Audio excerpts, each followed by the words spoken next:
We're going to go back and follow the donkey. Luke chapter 10, verses 30 through 35, very familiar story. In reply, Jesus said, a man was going down from Jerusalem to Jericho when he was attacked by robbers. They stripped him of his clothes and beat him and went away, leaving him half dead. A priest happened to be going down the same road, and when he saw the man, he passed by on the other side. So too a Levite, when he came to a place and saw him, passed by on the other side. But a Samaritan, as he traveled, came where the man was. And when he saw him, he took pity on him. He went to him and bandaged his wounds and pouring on oil and wine. Then he put the man on his own donkey, brought him to an inn, and took care of him.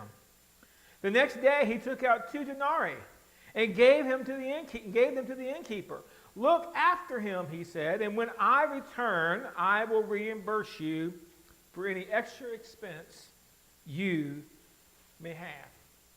So this is not necessarily going to be a story on the parable of the Good Samaritan, but I do think it's kind of cool that as Jesus was putting this very important parable out there for everybody to think about, he happened to include a donkey in the story, which gave us the opportunity to kind of stop by and take a look at the story. I guess the willingness to walk while your wounded neighbor rides your donkey makes you a good neighbor, right? Of course, what made him a great neighbor is the fact he was unconcerned about being taken advantage of and more concerned about taking advantage of a moment to show kindness and compassion, regardless the cost to himself. Reminds me of somebody else that I know, right? His name was Jesus. Peter tells us in 1 Peter chapter 2, verse 24, he himself bore our sins in his body on the cross so that we might die to sin and live for righteousness. By his wounds, we are healed. So we arrive at the Good Samaritan, and it's a great story, right? I mean, it's one that if you're a church rat, which is basically somebody that grew up in church, okay, if you're a church rat and you grew up in church, I'm guaranteeing you hear that story probably at least once a year. You know, a minister drags it out or it becomes part of a Sunday school lesson. It's a very popular lesson for VBS, and it's a great story, but I just want to let you know something. That is crisis mode neighborliness. Now, I've been in church most of my life, and I have discovered churches are great in crisis mode. A disaster strikes and our hearts go out. Think back last summer. Those hurricanes came through. We heard about a need, and everybody pitched in to meet needs down in North Carolina for Christians that we had no idea who they were. Disaster strikes and our hearts go out, and there's some huge need in our body, our church body. Well, we open up the checkbooks, right? I mean, if we hear of a need and we know that it really is a need and we're willing to open the checkbook to help that member of our body. Some need that's not financial comes up, and you know what? We just find out a person is struggling. We swarm like bees. Man, we hear about a struggle or one of the people in our body that is out there, and we just can't help it. People pass away, we take meals. People are hurting, we try to send cards. We try desperately to be good neighbors. But that's crisis mode neighborhood. What about our everyday neighborliness? Just so you know, donkeys are really great neighbors. They tend to have a good relationship with most other creatures that aren't trying to eat them.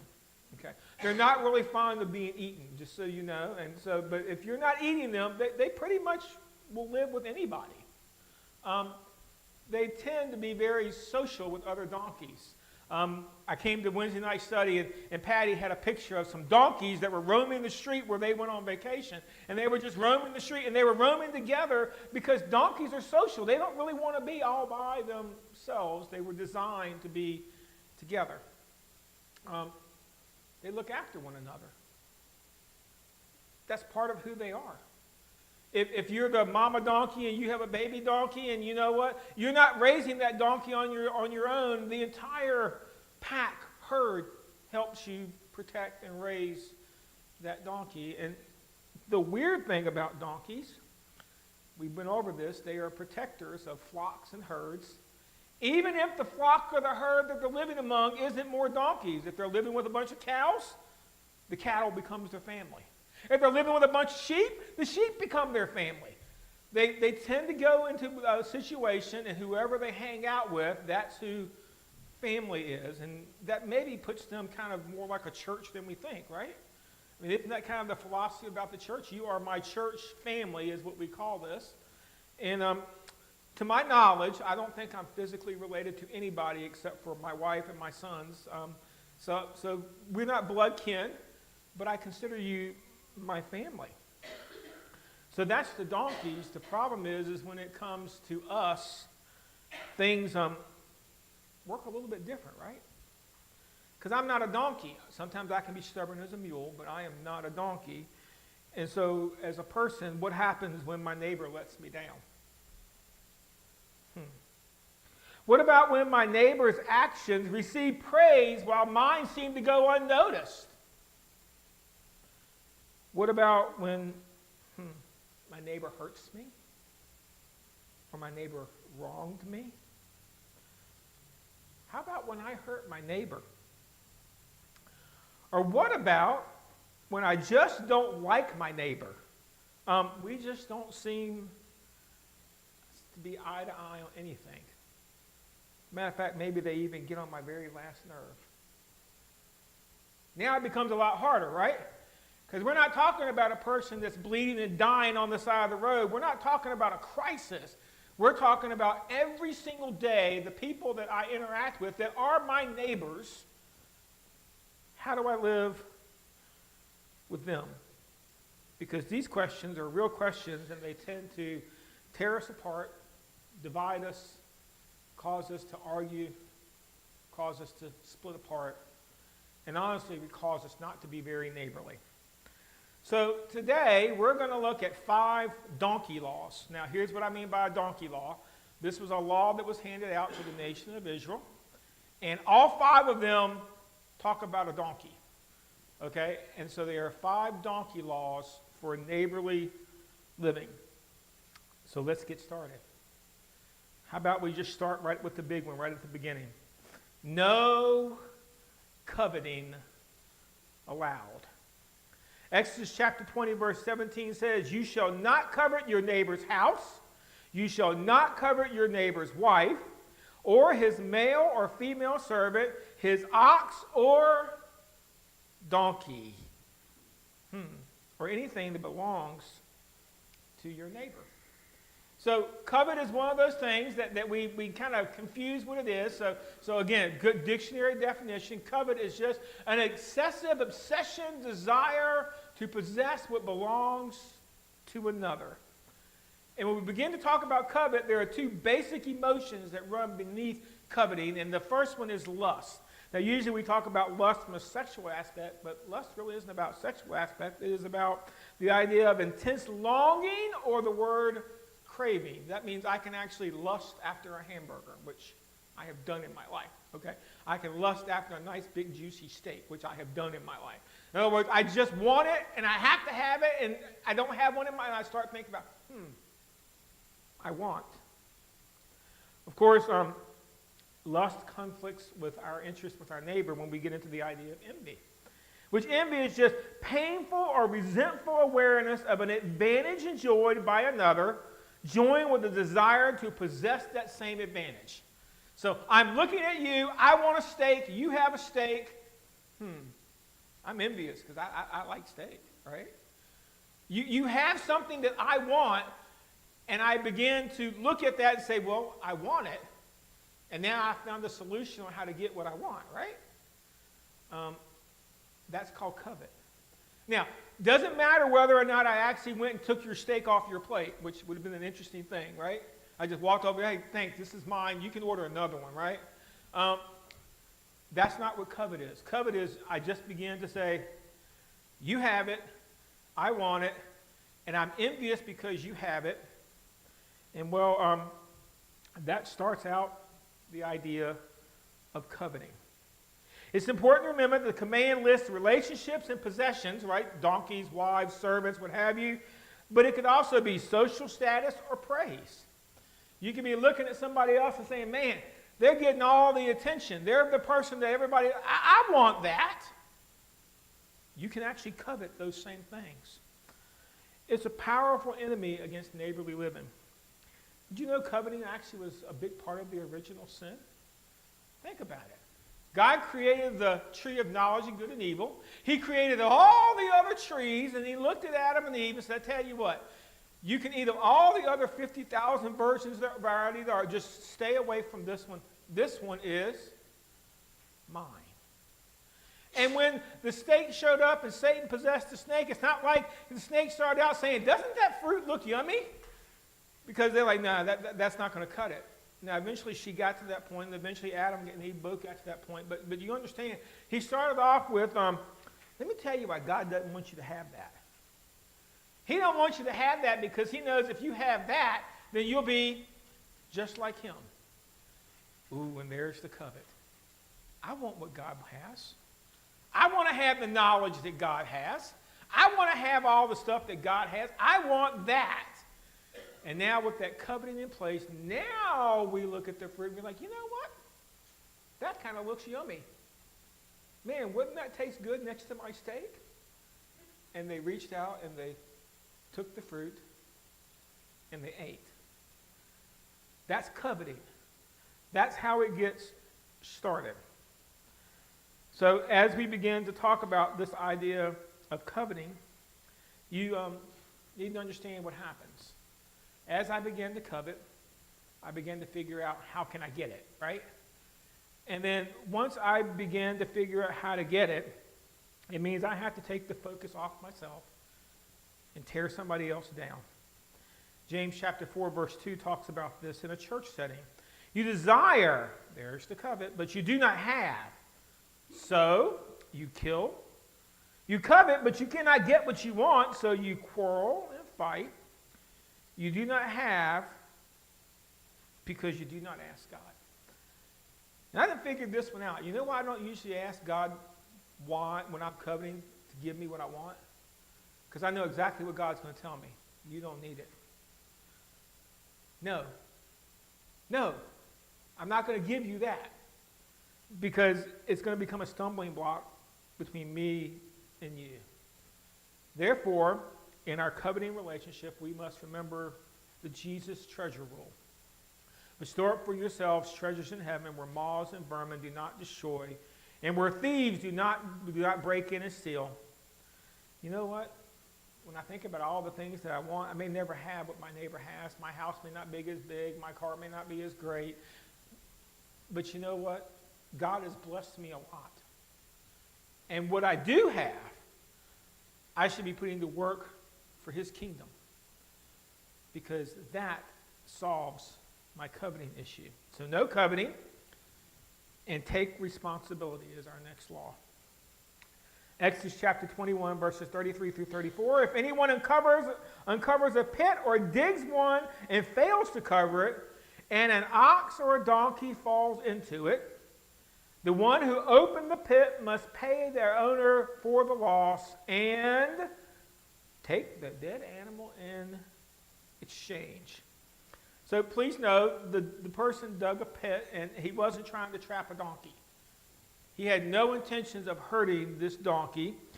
And it doesn't tell us why the pit was left uncovered. Maybe they're just lazy, and they felt like, I don't feel like it. Maybe they just forgot, right? I mean, I've had those moments. I got here this morning, walked in, Rich said good morning, and I said, I forgot to get the donuts. So I ran all the way back over to Dunkin' Donut and got the 2 dozen of donuts. This Donut Sunday, this is the Sunday we celebrate the birthdays in the church. And so I went back and I got them because I just forgot. That happens, right? Maybe, just maybe, an emergency came up. Maybe they were digging the pit and they got the call and so went to the hospital. They just dropped their stuff and they ran. So the reason the pit was dug and how it got left uncovered is unimportant. The point is the donkey fell in the pit. And he died. He fell in the pit and we now have a dead donkey. And the scripture very clearly says that the person that dug the pit needs to take responsibility. Now, wait a minute, it was an accident. Accidents happen, right? Accidents happen, but when there is an accident, you still have the need to take responsibility. And responsibility is not looking at your neighbor and saying you should have taken better care of your donkey and not let them wander into my pit, right? That's blaming. That's not responsibility. That's you looking at them saying, it's your fault the donkey was. I have no responsibility. If you had just kept your donkey on a leash, they wouldn't have wandered into my pit and we'd be all good. And that's not the point. The point is sometimes we unintentionally hurt our neighbor. And the answer is not to tell them to get over it. The answer is to take responsibility. The law said to pay the owner for the loss. So that means you have to pay for the donkey that got killed in your pit. And then what a picture. Not only do you have to pay for the donkey, you're the one that has to get down the pit and get the dead donkey out of your pit and take the donkey somewhere else and bury the donkey. So it wasn't just enough that you pay for it. It took some effort on your part.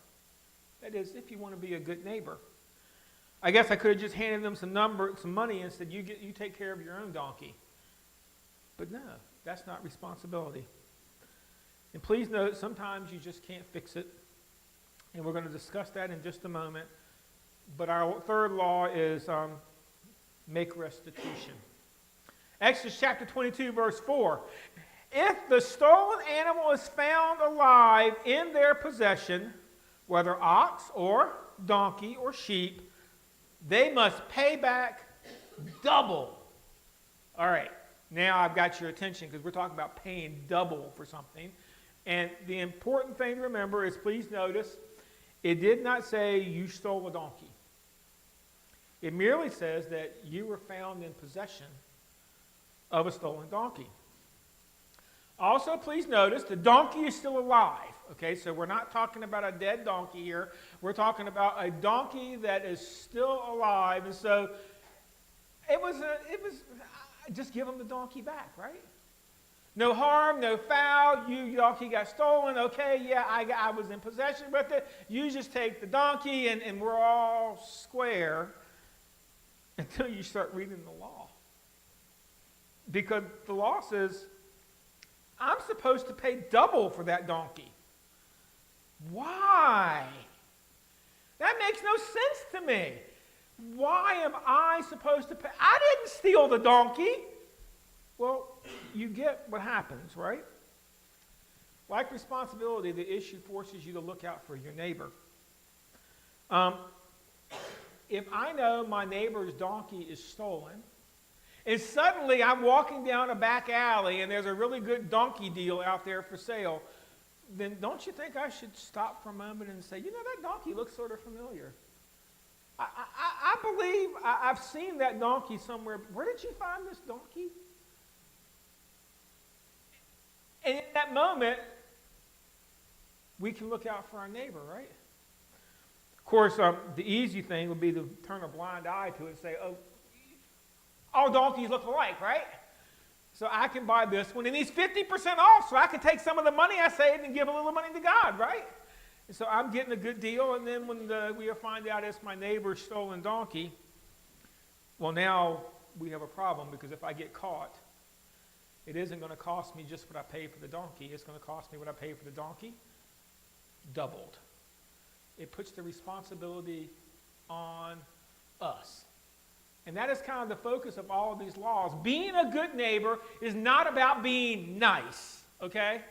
We always think just being nice to our neighbor is what being a good neighbor is. You know, I'll get your mail in when you go out on town. I won't walk in your yard. You don't walk on my grass. You know what? I won't let my cat, I don't own a cat, but you won't let your cat wander through my yard. That's being a good neighbor because I'm being nice. Of course, these laws make it a little bit different, right? Because really being a good neighbor is about putting myself above my neighbor. I don't think I like these laws, right? This would make neighborly living a whole lot harder. So I'm supposed to know covenant. I'm supposed to take responsibility. And I'm supposed to be willing to make restitution. But those aren't even the hard ones. Those are the easy ones. How about we talk about this word in our neighborhood? Forgiveness. Exodus chapter 10, verses 22, verses 10 through 13. If anyone gives a donkey, all right, an ox, a sheep, or any other animal to their neighbor for safekeeping, and it dies or is injured or is taken away while no one is looking, the issue between them will be settled by taking an oath before the Lord that the neighbor did not lay hands on the other person's property. The owner is to accept this, and no restitution is required. But if the animal was stolen from the neighbor, restitution must be made to the owner. If it was torn to pieces by a wild animal, the neighbor shall bring in the remains as evidence and shall not be required to pay for the animal. Just so you know, there is a really cool story about the donkey of forgiveness next year. For this year, let's just deal with the one that's right here because we're at that situation. I can't fix this, folks. The law of responsibility dealt with an accidentally dead donkey. Nobody intended for this animal to die. The law of restitution dealt with a stolen but alive donkey, right? This is a little bit of a different take on this whole thing. Because here we're talking about a dead or even injured or possibly stolen donkey that was placed in another's care. Ooh. So that means I'm going on vacation, right? And I can't look after my donkey while I'm on vacation. So I take my donkey over to my neighbor and I say, will you look after my donkey while I'm gone? And the neighbor says, sure, I'll take care of your donkey. So I hand the donkey over to them and I go on vacation. I come back and something's happened to the donkey. I'm upset. I mean, I hope you get it by now. In this case, this is a metaphor for something very abstract like trust. I trusted you with my donkey. I trusted you. How could you let it die? How could you let it get injured? How could you let it get stolen? I trusted you.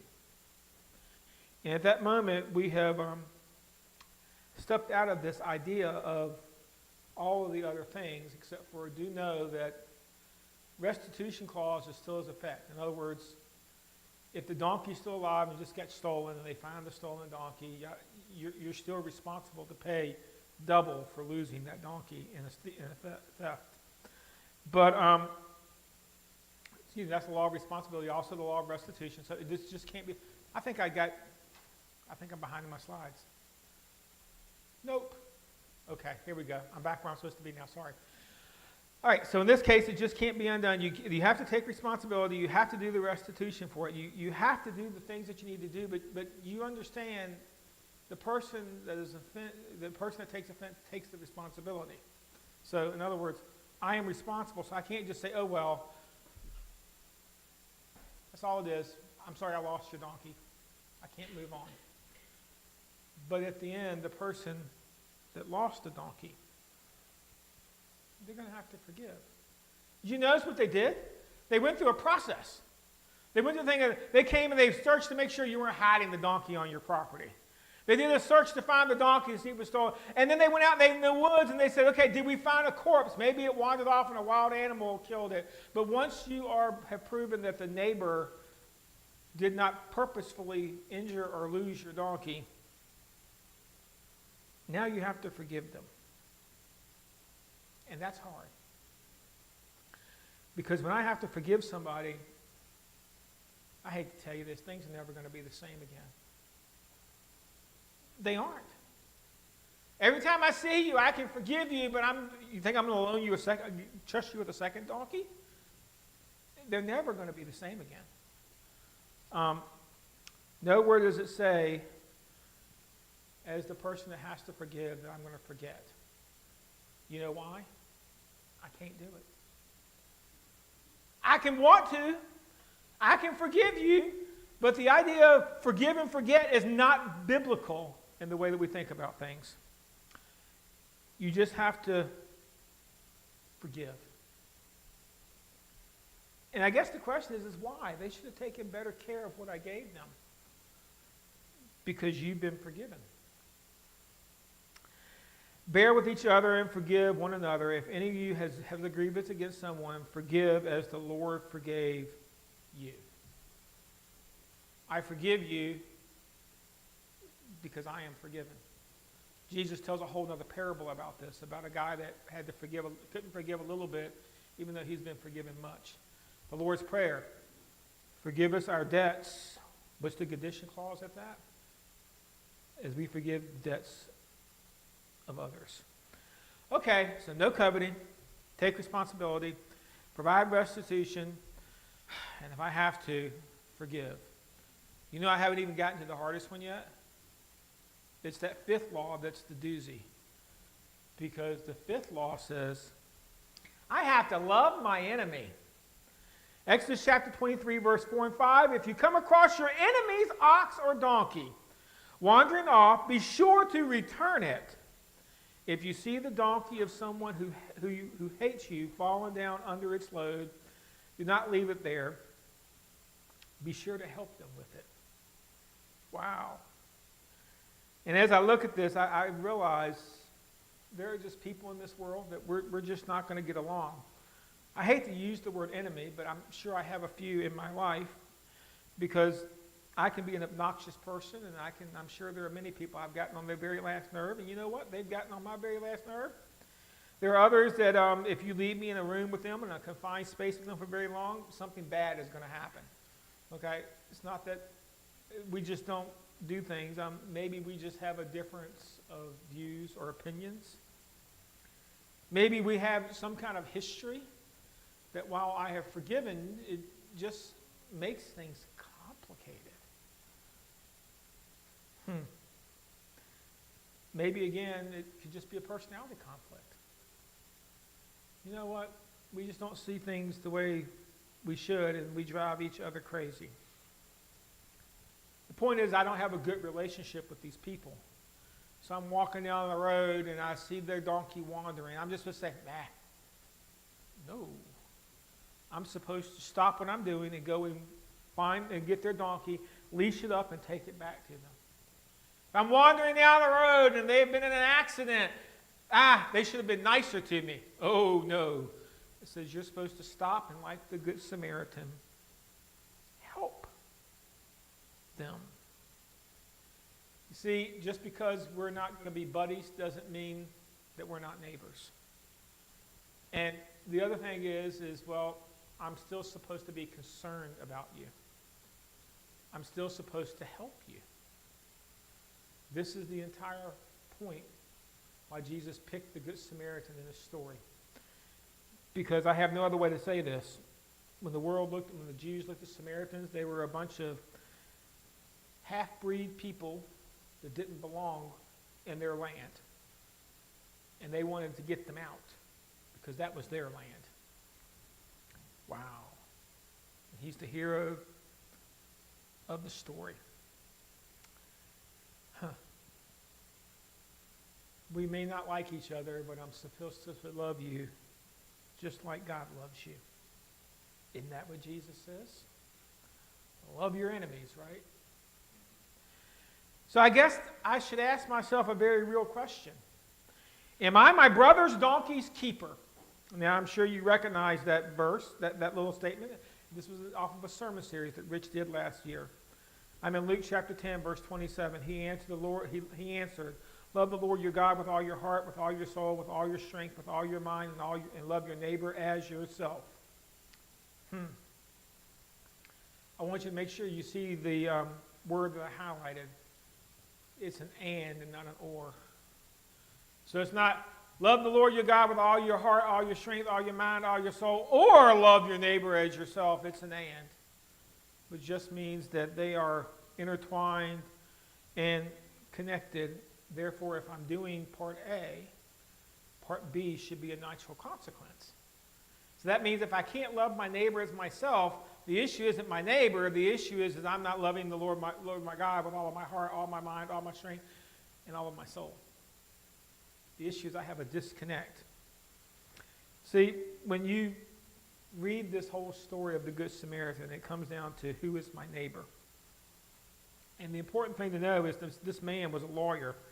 He was somebody that was a lover of the law. And this is a great starting point because we just want to make sure that you understand the laws aren't set aside just because Jesus came and died on the cross. Matter of fact, Jesus said, do not think that I have come to abolish the law or the prophets. I have not come to abolish them, but to fulfill them.